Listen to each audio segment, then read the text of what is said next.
竟那个剧本之复杂，而且是超多人分饰 N 角的。然后接着呢，他就会说，好了，那你就是要去银行，银行业这时候就进来了，就是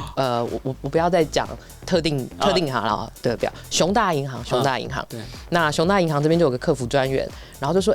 宝先生，不好意思嘛，你这个金流验证没办法通过，你可能得先登入一个什么地方，然后去验证你的什么账号，那你才可以使用这个金流服务在某某平台上去交易你的麦克风。到这个时间点为止，因为你一直陷在你在卖麦克风的这个情境，对，你都没有觉得哪里怪怪的。可是他开始会叫你要去操作一些，比如说网银的页面的时候，然后他就跟你说，我们这边有一个验证码，要麻烦你输入，就是你登入你的网银之后，麻烦帮我登入49999这个验证码，而且通常大概都是这个验证码，但49999、49998，你知道为什么吗？考宝博士。我当然知道啊，因为科技、创新、娱乐，各种新奇有趣都在宝博朋友说。嘿，你听宝博朋友说了吗？Hello， 欢迎来到宝博朋友说，我是葛鲁军宝博士。哇，除了追逐新奇有趣的科技哈，我们也一定要存活在这个诈骗猖狂的时代。我们相信有一天我们可以歼灭这些诈骗集团了哈。那但是在歼灭他们以前呢，宝博还是要时不时的来叮咛一下千万粉丝啦哈。现在诈骗手法层出不穷哈，我们每天使用的社群通讯软体也一定要非常小心谨慎的使用。那一样呢，我们今天呢，非常非常感激的能够邀请到 LINE 的公共事务部副总高管林若凡来跟大家分享通讯软体如何对抗诈骗，也邀请我们的千万粉丝、亿万地球公民一起提高警觉，识诈阻诈啦哈。那这个若凡，我想这个副总啦哈，你就自己快速起底自己好了，好不好？这样我们就立刻可以滑入我们的这个诈骗小提醒。宝博千万粉丝们，我也是万中之一啊！千万粉丝跟千万的听众们，大家好，我是来自 LINE 的若凡。那我在 LINE 是负责在台湾的政府关系跟公共政策，所以其实在台湾社会里面面临到的，在 LINE 上面发生的各式各样的，比如说滥用的情况啊，都会是由我这边来做负责。然后 LINE 其实也都花了蛮多的时间跟力气去分析、去了解这些问题的成因，跟我们可以采取什么样的方法去协助这个社会一起应对跟打击，这样子打击诈骗，像我们今天最主要的一个重点。那宝博这边，我们是不是今天再来分享一些我们看到的？没错啊，其实因为 LINE 的渗透率很高啦哈，全台湾至少2000多万人在使用哈，可能高达2200万。我们台湾现在全体居民也不过2350万人哈。那我想这个 LINE 因为好用，因为容易使用，因为大家都在用，所以也可能会被歹徒、被诈骗集团滥用、误用或者恶用哈。那我们上一集有提到啦，LINE 呢上面被通报作为诈骗广告的数量其实是0，也就是它没有被滥用来投放诈骗的广告。但是有可能因为它是一个通讯的方式，就像打电话一样哈，现在大家很可能也都不打电话，都是用 LINE 哈，所以呢很可能也还是会被误用跟滥用。那我自己个人的理解哈，我们这个也不是业配，我们是做我们的社会责任，我们希望让大家理解到每天都要小心哈。原因是什么呢？我们的这个诈骗的案件数量持续攀升，然后呢，我们的诈骗金额也很难降下来。这个2024年的10月份，一个月的诈骗金额有报案的108亿，11月126亿，12月124亿。单日被诈骗的金额一天最高5.5亿，平均每天单日超过4亿，这是一个非常夸张的数字啊！所以我们一定要全民一起来努力，不管是我们作为公民、作为公仆还是我们的企业都非常努力。那我自己因为也用 LINE 所以呢，我知道像数发部有跟 LINE 合作，推个贴图啊，或者你们好像也有一个 LINE 的什么打诈的一个官方账号，待会可能可以提到。所以我知道啦，每一个平台都在一起努力啦。那在聊一下这个 LINE 如何努力之前，我想今天的一开始还是要提供一点干货，就是说小秘技或小秘诀，提醒一下大家哈。上一次我们讲了一些什么网络钓鱼啊、骗你的账号啊，还有那种假招募声音配音员啦哈，没听到的赶快回去听上一集。今天一开始我们想要请这个副总来分享，还有这个很常被使用的这个假身份、假买卖家，这个是不是也可以跟我们来分享一下？哇，这真的也是非常想跟大家分享，特别是假买家这件事情哦，因为我觉得在网络上面，比如说我们去卖掉一些自己可能再也用不到的东西，蛮正常的。那你作为卖家，你总会希望东西成交嘛，所以你可能就会把这个东西拿到一些平台上面去做交易，然后接着呢，就会有人跟你说，你这个东西我很喜欢，我们随便假装好了，就是我们现在在收音的这支麦克风。那你用完之后，你就觉得，我想换新的，把它卖掉。那在卖掉的这个过程中呢，买家就来跟你接触了，然后说，宝博啊，我想要买这支麦克风，可是呢，我不知道可不可以，就是麻烦你，我不知道发生什么事了，但是我呢，在要下单的时候出了一点状况，就是没办法下单。然后系统跟我说，你好像没有通过一个卖家的金流验证。还有卖家的身份认证，所以呢，可不可以麻烦你去做一下卖家的身份认证，这样我才能够很顺利的在你的卖场上下单来买这支麦克风。OK， 所以这个是有可能我去某一些拍卖平台，去 po 了我要卖这支麦克风，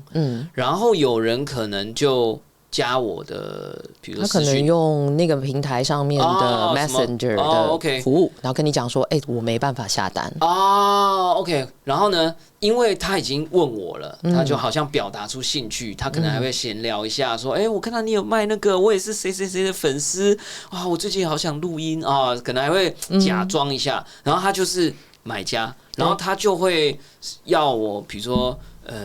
就是让他下单，对对对。然后他就会在那个平台上可能就会私讯我，对，然后就跟你说，那我们加个 Line 就是这样比较方便啊。然后你就觉得到这里都还很合理哦，非常合理。然后接着你就会陷入一个情境了，就会开始，因为你很着急的想要卖掉这个麦克风，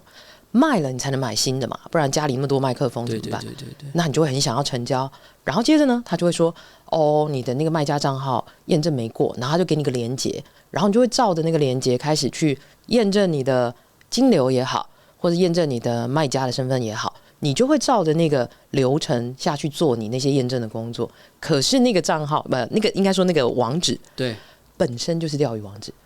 所以你又落入了那个诈骗集团的那个。那他会叫我给什么？他又要来偷我的赖账号吗？还是他们那个情境那个剧本之复杂，而且是超多人分饰 N 角的。然后接着呢，他就会说：好了，那你就是要去银行，银行业这时候就进来了，就是我不要再讲。特定银行了，对，不要熊大银行。对，那熊大银行这边就有个客服专员，然后就说：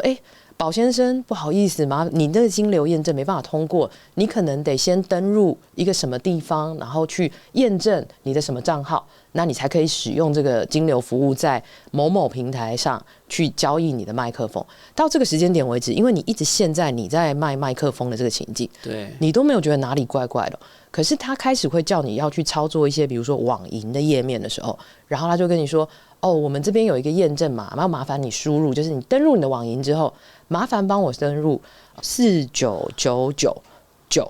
这个验证码，而且通常大概都是这个验证码，但49999、49998，你知道为什么吗？考宝博士。我当然知道啊，因为那个非约定账号的转账金额上限可能就5万块啊。没错，所以那个验证码 always 是涨什么49999、49998，然后他都会跟你说那个就是你的验证码，你就是打进去就对了。然后你就会说不是啊，可是他现在好像叫我转账然后对方就会跟你说没有，那个是一个买家的验证码，然后你就会打上去了，然后你的49999就被转走了。天啊，我必须要讲这种假流程假卖家，还有这种假交易，这个叫什么？假交易障碍，就是说真的很常遇到。我自己的家人就有遇到过。然后呢，我自己的家人遇到的情况是类似，就是这种什么买二手货啦，或者是怎么样弄一弄，然后对方可能就告诉他说：你这个黑猫宅急便怎么样怎么样，然后呢？不知道为什么通过不了，然后你知道，大家有时候可能在上班，有时候你可能在看剧，然后你就很急，就觉得很烦，然后就你想说好，赶快弄一弄，不然等一下收不到钱，货也卖不掉，然后对不对？你懂不懂？然后你就会真的会照着他讲，然后那些页面看起来真的就像拍卖网，真的就像物流白猫物流，真的就像这些叉叉银行一样，超级像，超级像。而且我觉得最好玩的是，现在我前几天因为天气很冷嘛，我买了一条冬被，然后我就一直觉得很冷，但是它怎么还没送来？然后我就想去查，对，但是我不敢 key 耶，因为我都觉得现在所有的页面都是假的，所以我到现在还不知道我的棉被到底送到哪里了。我其实觉得啦，这个时代。在数位的时代，在因应这些网通或数位的诈骗，其实还非常原始。就像我们到中古世纪的时候，我们已经离开石器时代很久了，可是还是有很多很原始的状态。我们现在回过头去看，觉得中古世纪很原始。我相信几十年后回过头来看，也会觉得我们现在的网络世纪很原始。原因是我们在做很多工作的时候，比如说监理站缴费。电信公司缴费，其实我们很难去很快速的验证我在做的这件事情是不是真的是我要做的，就是它会不会是一个假的监理站，会不会是一个假的电话费，会不会是假的电信公司点数页面，会不会是一个假的银行账号的登录页面。我以为我在输入的是，比如说它那个格子上面真的是写验证码或输入验证码，然后呢，它就告诉你请输入49999，可是它其实那个后台是转账金额，没错。然后你又想说，哎呦，拜托宝博，我们现在 AI 这么厉害，就叫 AI 帮我们检查。这时候问题又来了，你如果由平台方，或者是手机方，或者是你的 AI 系统去帮你监控或监视，你有没有在做好像被诈骗的行为的时候，拍谁你的隐私又暴露了，对不对？就是这是一个 to be or not to be 的问题，所以我必须要跟大家讲，作为平台方要做这些反应或应对不是很容易，但是这当然也是大家的责任了哈。所以回过头来，我们今天已经知道很多怪招了哈，大家一定要特别小心。之外呢，我们也是要来了解一下LINE作为一个全台湾可以说是最成功、最受欢迎、贴图也最可爱的平台，因为我自己常常买，我还有出自己的贴图，好不好？这个 LINE 是如何反诈的？怎么样来阻绝这些恶用跟滥用？成效怎么样？我觉得还是要想要来听这个若凡副总来分享一下。哇，真的是谢谢宝博给我这个机会，不然我们真的很难去跟大家很有系统的告诉大家我们做了什么。但我觉得第一个啊，就是比较浅薄一点的宣导这一块，就是其实宝博刚开场也有提到说，数发部这边有一支防诈的官方账号，叫做防诈动态警报。这个其实就是我们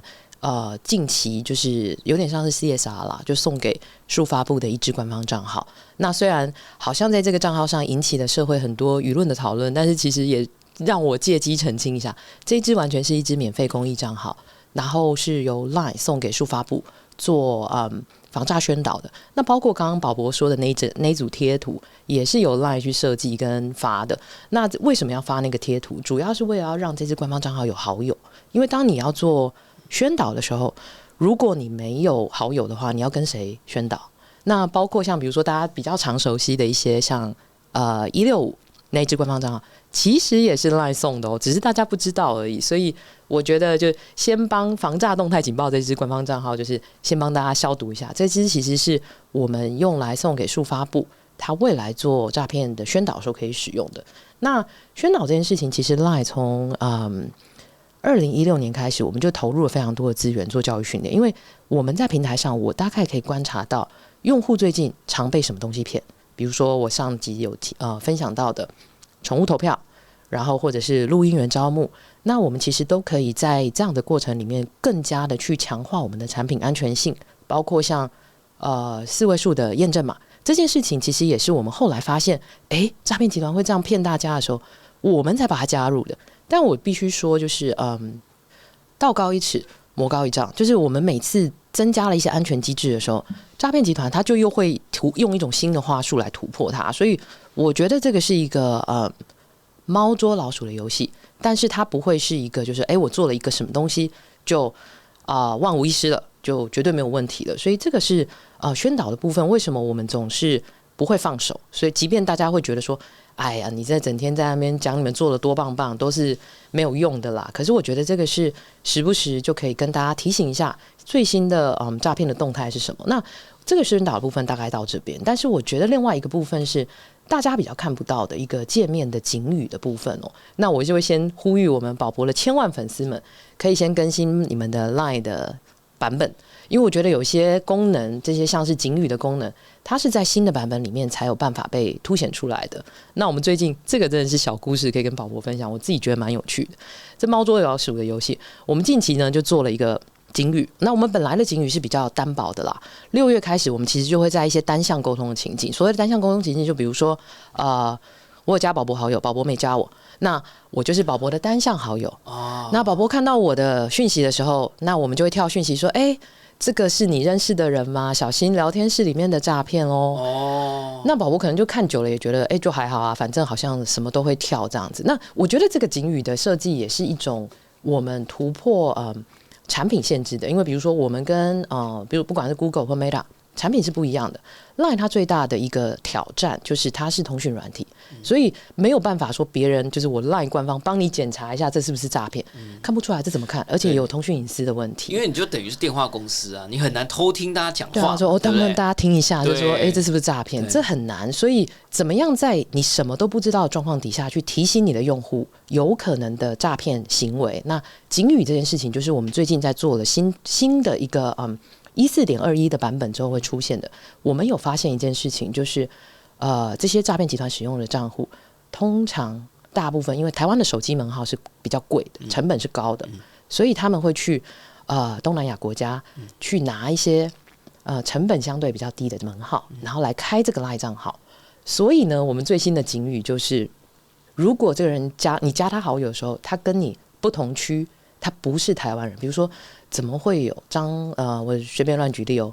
谢金河先生他加我加他好友，但是这个谢金河先生怎么会不在台湾？他不是台湾人吗？他会显示吗？我们不会告诉你他是哪个国家，但我会告诉你他不是台湾账号。这件事情可不可怕？你会不会被提醒到？太重要了，太重要了。对，所以这个是我觉得我们在产品面，因为我除了做宣导之外，我其实可以让我的产品我不能告诉你这个谢金河或这个熊大会不会骗你钱，可是我可以告诉你，这个谢先生跟你不同区哦，因为这个是我可以判断的嘛。所以我觉得这个在做科技行业这一个工作，我觉得很有趣，就是你怎么样在不同的框架底下去保护你的用户，然后去守护你平台的干净。那这个就是我们近期有做的，但是因为它必须要更新到比较新的版本啊，所以我会提醒大家，就是赶快有，我太太的手机每次都是我在帮她按。作业系统要勤于更新，软体要勤于更新，好不好？这个非常重要。好，请继续。然后最好玩的是，我刚刚说猫捉老鼠嘛，结果近期我们因为我们也有在观察黑市账号买卖的状况，我们治安团队都有在看。然后呢，我们就发现真的是宝博千万粉丝里面希望不要有诈骗集团，但是绝对不会，走开，走开！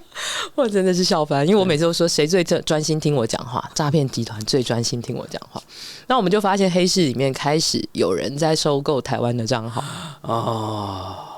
也表示有用啦，就是说我自己有订阅那个防诈动态警报，然后呢，我有时候会收到说什么近期是高峰期或者什么，就是他会给我一些 information， 我一开始还不太懂，但我觉得你刚刚不知道上一集还这一集就有讲到，就是某一些招数，它会有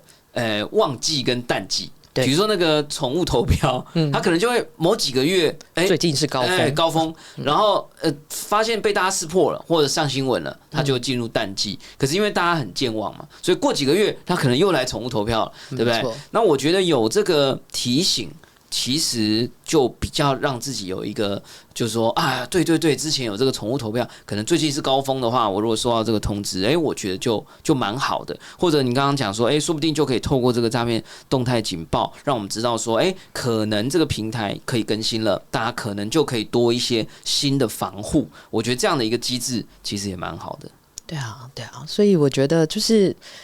虽然是做这个工作是有一点辛苦，我觉得打诈这件事情就是陪伴台湾社会一起面对这个问题，我觉得有点辛苦。可是我觉得我们在缓步的进展当中，然后我觉得 eventually 它最后一定会可以被达到一定的抑制啊。那包括虽然我觉得是猫捉老鼠是一个笑话，就是我觉得当我们发现黑市在交易台湾的账号的时候，我们就觉得我也逼到他了。对，表示大家真的意识到说。应该说，诈骗集团可能真的发现他用这些境外的账号骗不了台湾人了，因为可能你们开始有这个警语嘛，就说这不是来自台湾的跟你不同区等等的，所以逼得他们得要去把自己假装成台湾账号才可以哈。那这我认为在打诈跟主诈上面，很多时候。老实说啦，我也替政府啊，我也替很多的私人企业，我也必须替他们缓夹。就是说，很多时候你非常难一招根绝啦，你很难做一件事情就一劳永逸，这是不可能的。所以我觉得猫捉老鼠是一个很悲催但也很真实的比喻，就是它会一直跑。那你就得一直追，它可能会躲到这个洞，你把它赶出来，它又跑到下一个洞。但是呢，这是必然得做的事，我们就是不断的得垫高他们的成本，对，不断的得让他们更麻烦，然后呢，直到它的这个效益一直不断的递减，那也许这个行业才会慢慢的开始减少。那我想再来还是想要了解一下哈，因为刚刚我们有听到，就是说 LINE 上面被通报的诈骗广告数量是0哦，所以呢，但是呢，同时之间其他的平台啊，我也有很多朋友在其他平台，我就不凑是哪一个平台，但是同一时间有很多平台。就有很多的这种诈骗广告被刊登、被点击，甚至转换率可能还很高哈。所以我想了解一下，就是说这个LINE 这边做了什么魔法哈，让你们在这个诈骗，因为你们也有投放啊，也有广告投放，因为有时候我滑那个上面就会跳出一些那个广告。或者是我不知道还有哪里有，但是我用 LINE 是偶尔是会有广告，所以你们是做了什么魔法，可以让你们在被利用来投放诈骗广告这件事情上，你们做的还不错？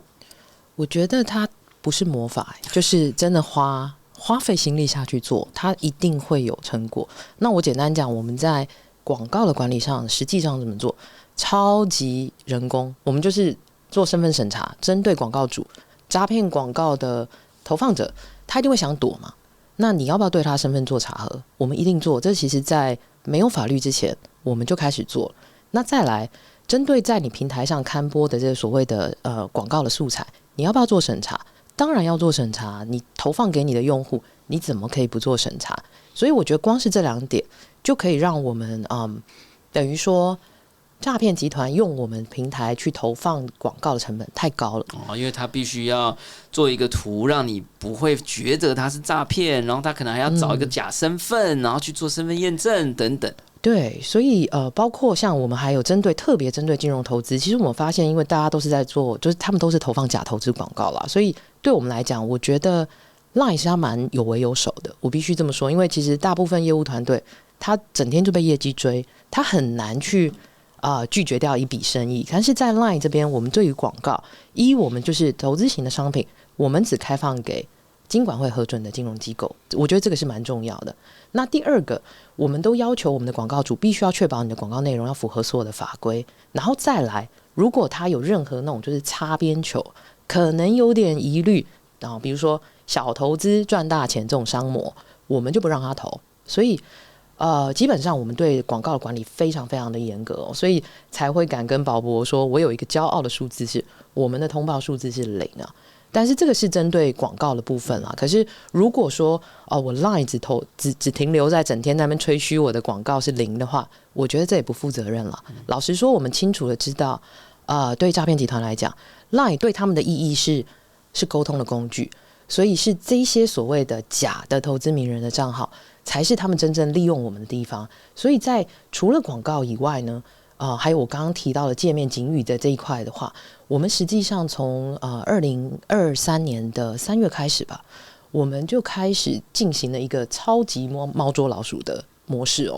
因为我知道广告不在我们家，这些诈骗广告不在我们家，但是这些诈骗账号都在我们家，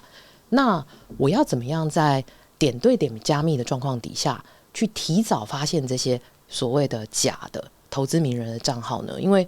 我必须说，可能每个人都可以说，我也是谢金河，我不是每次都举谢金河先生，我觉得有点怪。宝博，好，宝博推荐我要加密货币，买加密货币，好。那可能也有另外一个人叫宝博啊，那总不可能全世界上只有宝博可以叫宝博吧？那我也想叫宝博，我叫宝博是2号这样子。那可是你又要让用户有一定的自由程度去取他自己的名字，可是你又要去判断说，那他到底是不是想要假装宝博士卖加密货币呢？这件事情，我们后来就资安团队做了一件事情，我觉得是跟传统过往的科技业在管理平台上，我觉得是蛮大的一个进展啦。就是因为大部分的时候，大家都只想自扫门前雪。我管我自己的平台就已经累死了，就已经花了我很多成本，我怎么可能有那个能力去看到别人家的平台？可是我的资安团队跟我讲说，若凡，我真的觉得这样不行，因为在我们家点对点加密，我什么都看不到，除非用户通报我，但用户通报我又都是一些很正常的日常生活的用语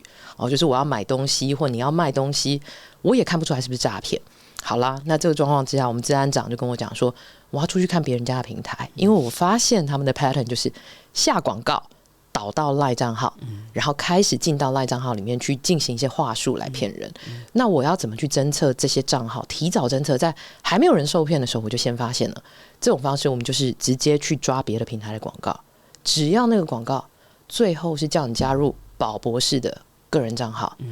这就铁定有鬼啦。所以等于是说，防范于未然啊，在这个前期，即便用户可能还没有进入到 LINE 的平台这里的时候，你们其实就多做了一点事情。没错，我们其实就提早去扫那些广告，然后再把那些广告它连接的个人账号去把它做删除，因为 LINE 的个人账号，一个个人账号只有5000个好友数。怎么可能会有人投放广告去加自己的个人账号？这完全是不合理的行为啊！对，就几率是正常合理的情况，几率相对低啦，对不对？没错，没错。所以呢，用这种方式呢，就可以来这个算是主动的来打击这些诈骗的账号。没错，所以我们从2023年的3月开始，一路到2024年的10月底，我们光就利用这样的方式去侦测所谓的高风险的诈骗账号。我们就拿下了11451个涉诈账号那这个账号虽然比不上刚刚什么金管会63000个通报的诈骗广告的部分，但实际上大家可以去想象，这后面实际上很多账号是他还没开始施诈，就已经被我们的资安团队整个扫荡掉了，而且还让他浪费了广告钱。Yes， 而且那个账号他买下来就是骗都没骗到就被我们干掉，太赞了，太赞了哈！好了，我想这个平台真的是很辛苦哈，因为我也必须帮平台讲讲话哈，就是说，因为平台毕竟是一个商业为主的公司啊，所以他们必须还是要有一定的这个商业营运的准则也好啊，合规啊、合法，它还要有自己的营运方针，它可能要盈利，它可能要这个做到他自己的企业想做的事，但是因为用户，它还是要同步保护用户，然后因为这个用户活在一个叫做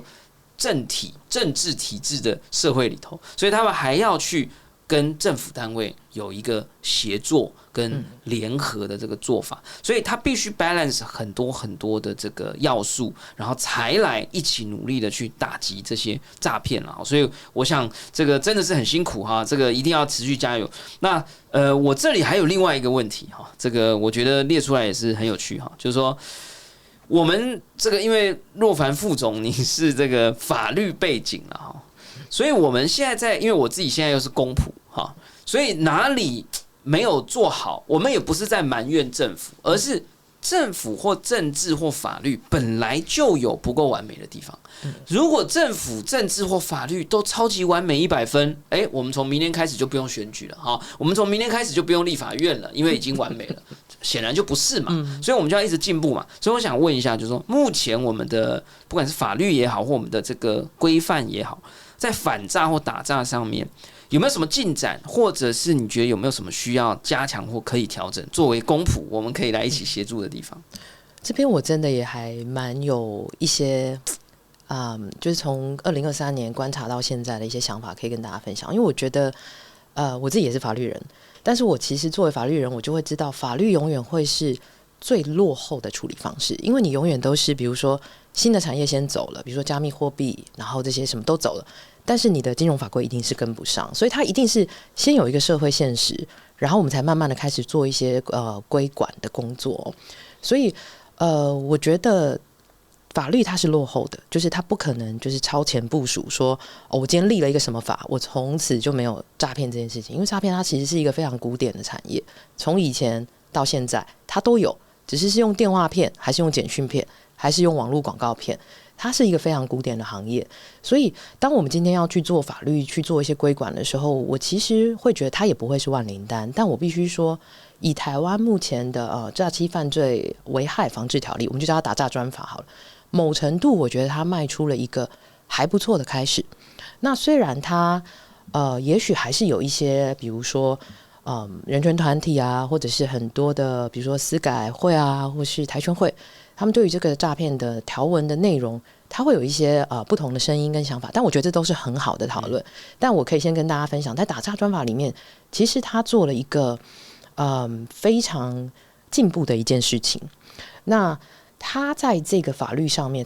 我认为应该是我自己看台湾的科技相关的法律里面，他是第一次出现在台湾的法律体系里面，第一次出现所谓的好撒玛利亚人条款，也就是所谓的免责条款。那这个免责条款其实它会让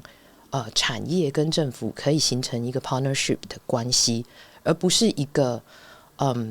棍子，就是打你，你不做我就打你的那种关系。它里面有法则 ，OK， 这都是我觉得都正确。但是这个好撒玛利亚人条款，它其实让业界它可以透过一个公司协力，比如说我配合你政府拿掉你通报的，比如说假的账号，但我 LINE 这边可以不用负担那些民事的赔偿责任。因为其实在我刚刚讲的那个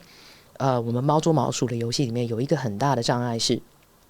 这些老鼠们它同时也是你的用户。所以台湾的消保体系，它也是会保护用户的。你凭什么拿掉我宝博的账号，对不对？凭什么让我什么24小时不准发言？对。那这个打诈专法里面，它就提供了一个条款，是说，当我今天如果是业者，他为了要配合你政府的打诈，然后去移除掉他平台上的内容，或者是封锁掉他平台上的账号的时候，他可以不用受到这些所谓的消保的一些民事责任的追诉。那这件事情呢，其实非常重要，因为它可以让政府跟业者形成了一种合作伙伴的关系，而不是一种我就是很高压的，你现在就是要听我话，那你不听话，我就要把你这个平台封锁，或者是不让大家可以登录这样子。所以我觉得它会让这个产业的一个就是打诈的这个状态产生一种非常正面的一种，我觉得是正向的循环啦。正向的循环。我想我们今天这个节目也是希望促进这个正向的循环了哈。我们也是在跟千万粉丝一起合作哈，就是说我们今天这一段其实就是在讲说，我们可能有哪些方法可能会让大家不小心一时之间失去警觉哈。那或者我们作为平台业者，其实也很努力的在让大家保持警觉。那这个因为 LINE 啦大家都在用，甚至这一集说不定就是你的朋友用 LINE 传给你的所以呢，到底我们在 LINE 的平台上，我觉得其他平台也许我们管不了那么多，但我想大家如果都是 LINE 的用户，我们今天难得请到我们的 LINE 的高管就是说，我想你自己作为用户，你自己也作为 LINE 的这个同仁团队，你一定也常常在思考，就是说好，那我们现在知道了这么多，那 LINE 也做了很多，那我们最后能不能还是有来一点小叮咛啦？就是说，那我们在用的时候，整体来讲要注意哪些事情，我们才可以让我们自己的网通生活变得比较安全。哇，这最后的题目真的是再让我提醒一下大家，我真的觉得这个实在是时不时就会再来一下的，真的是账号钓鱼吧。这个会是我最想要在就今天如果有一个就是 take away 的话，就是这个，你一定要留意你个人资料的保护，因为他会用各式各样的情境去骗你的账号的资料，然后要你交出验证码，甚至是比如说可不可以帮我收个验证码，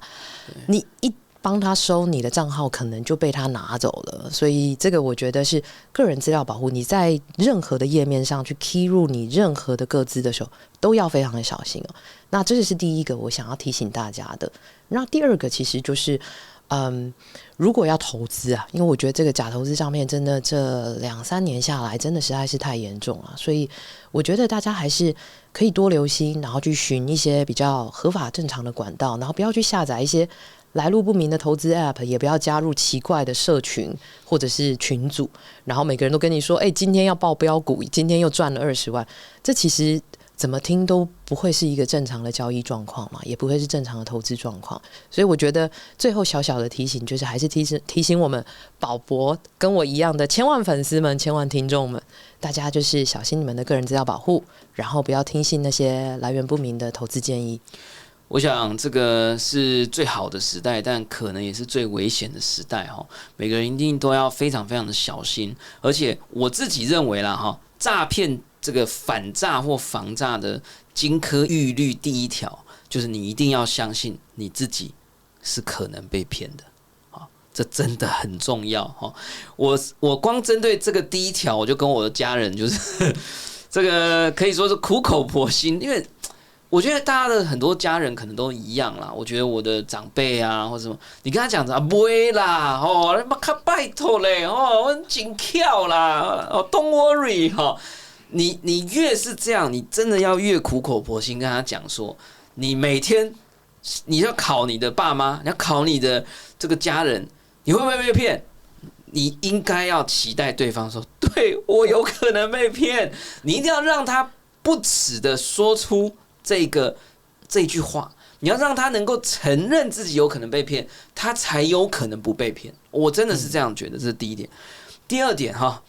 你所有看到的网络讯息、网络声音、网络影片，甚至是即时视讯聊天，都有可能是假的。那更不用讲啦！你看到那个广告说什么谢叉叉啦、宝叉叉啦，说你很厉害，要邀请你来什么当录音员，那更有可能是假的因为去伪造这些身份，甚至聊天聊起来真的跟他一样，这个都不要相信那所以如果是这样的话，你更不要相信那些截图因为我知道很多投资诈骗，第一，他会用截图告诉你他赚了多少钱，他会用截图告诉你你买了几个比特币，他会用截图告诉你他上个月的获利率有%多少。拜托你不用 Photoshop 现在用 AI 就自动帮你产出来了。然后这些网页也有可能是假的，虽然它长得跟那些真的一样。这些 APP 你有可能下载到一个什么币差或者是什么反正就是乱七八糟的软体啦，都有可能是假的，但是它长得可能跟真的一样。然后呢，你以为你投资，它还会真的会让你看起来有赚钱哦。有更厉害的是什么？你还可以出金哦。因为你一开始很紧张嘛，你就放小钱嘛，他就用小钱给你钓大鱼，对不对？你有可能你还真我放1万块，哇，才过2个礼拜，我出金5000，然后呢，账户里面显示你还有1万，你就会以为哇，我放1万进去，我赚了5000，那事实上你出金的那5000就是你放进去的1万，好不好？所以这真的是你会觉得，如果这个 moment 你听到这一段，你觉得拜托太逊了吧，智障你就是最危险的那种人，好不好？所以呢，你每次听到任何可能的案例，你一定都要觉得